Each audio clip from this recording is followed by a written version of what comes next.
Mr. Chairman, if I may, to address these items, at the top, I believe you're saying in the mayor's office, the safety service director's office, we have cut one of the assistant safety service directors.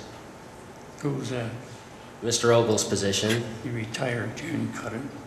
You just added another person. Took him from one department to the other. I don't, say that again? You just took Mr. Bruckenoff into that job instead. No, that position was there before. What position? The one Ogle left? Well, to refresh your memory, we'll go back. When I took office, my predecessor for 10, 20 years before I took office, there was a safety service director and 3 assistant safety service directors. Well, I was on board and I don't remember 3. I remember 2. Craig Sampson, that was late. John Vanko, and Gary Dickerson.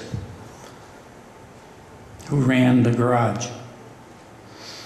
There was Dickerson served 2 positions. He ran the garage. Mr. Chuck Fair ran the street department, and as far as the actual central maintenance facility, I don't recall who the chief mechanic was at the time. Same structure. We were operating in the same structure as was done for 15 to 20 years prior to us taking office.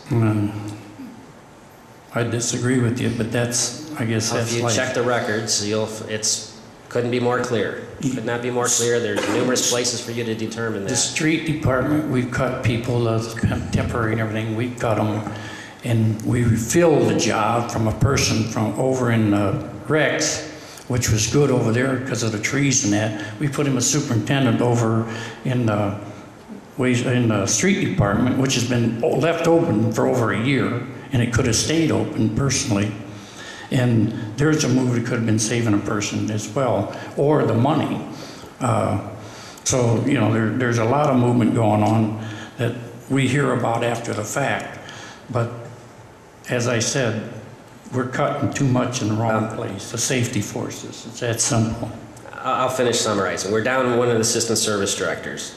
One of the directors, assistants, within about a year or so after I took office, we had that person focus on economic development activity, and that's the position that Mr. Brackenoff occupies, which is within one of those existing positions. We're down 1 secretary compared to when we took office. So out of 9 full-time positions, we're down 23%, I believe it is, when you take 2 out of 9. Add to that, in the context of the cuts that we're doing, the remaining staff members are taking essentially a 10% pay cut effective the 15th when all of this other takes place. In addition, the law director's office has done the same, the 10% cut, as well as the auditor's office. So, we're taking significant cuts. Our office in particular with personnel, as well as the 10%. While the auditor's office has not had a cut in personnel in the last year or so, when you look back at where things were 10 years ago, his staff has come down considerably over that time. I forget the numbers right now, but I don't know, I think 4 or 5 employees in that neighborhood. As for the law director's office, criminal activities and prosecutions are increasing substantially, and to cut that staff, you're going to diminish your ability to collect fines and other revenues through the court process. So the concept of cutting at the top, I hear this repeatedly from yourself and others that know better that we've made these cuts, and you're just, I don't know why you continue to repeat it when you know otherwise, but... No, nothing's happening. Nothing's happening.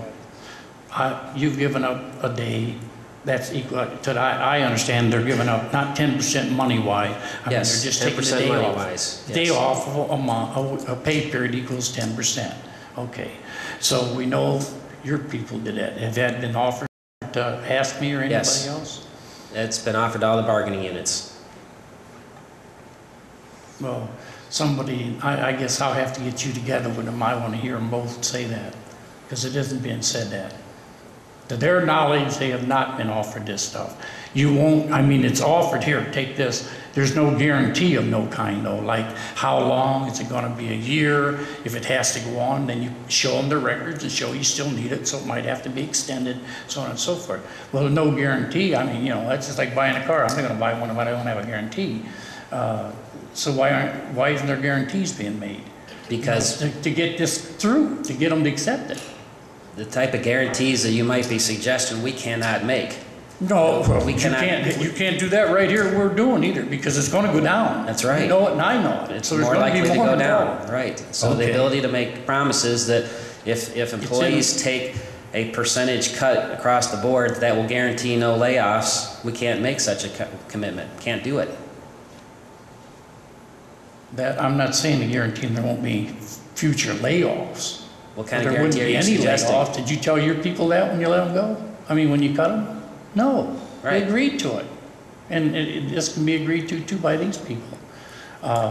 No, you can't give that guarantee. You know, you can't guarantee you're gonna live tomorrow or not. So I understand that. I'm old enough to understand that. I'm just telling you that there's some negotiating that can be done, but it hasn't been offered. Well, I'm saying you're wrong. Okay, then I'll be talking. I'm saying we've had meetings People with I'm them hearing from collectively. that way. They've had it in writing, and they said, we're not interested.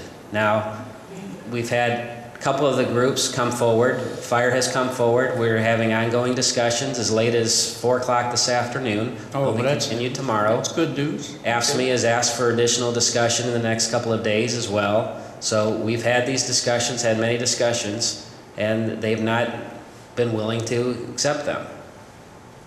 Well, that's good news, hearing about the firemen and that. Which And we I've didn't know. reported that to you in prior discussions. Pardon? And I've reported to you in this body in prior discussions in the last couple of weeks that we've had those inquiries within the fire, and they've had these discussions, but you know, there's nothing been resolved at this point. Oh, I thought they had a discussion, you told them you'd see them in court. No, it doesn't work that way. They filed legal documents in the lawsuit, taxpayer suit, and we met them in court today. We've had discussions last week, and our door is always open. There's opportunities for discussion every day.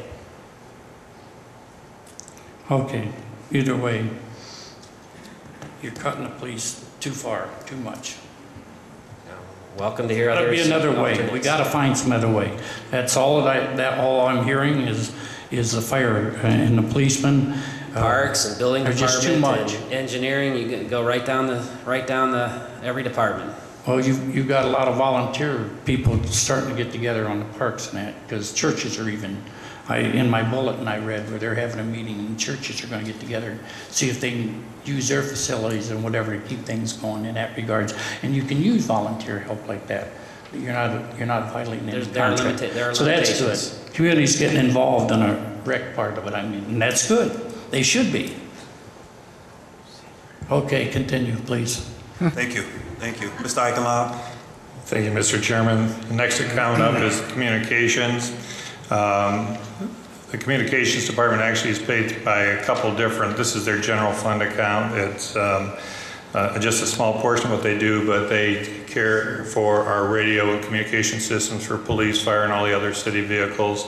There is just a portion of a couple employees that come out of this. The balance of it will come in one of the special funds from that is paid for by the gas tax as we move forward.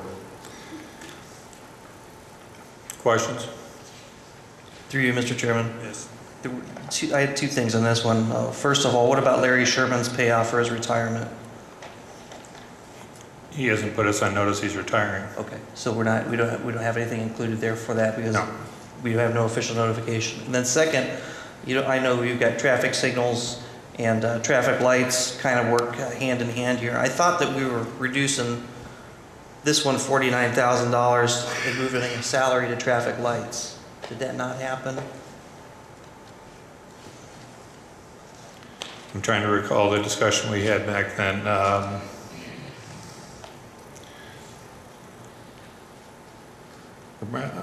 I can't answer the question, I guess, Mr. Craig. When we end up getting to these line items, we determined, I think that a portion of this money was for the,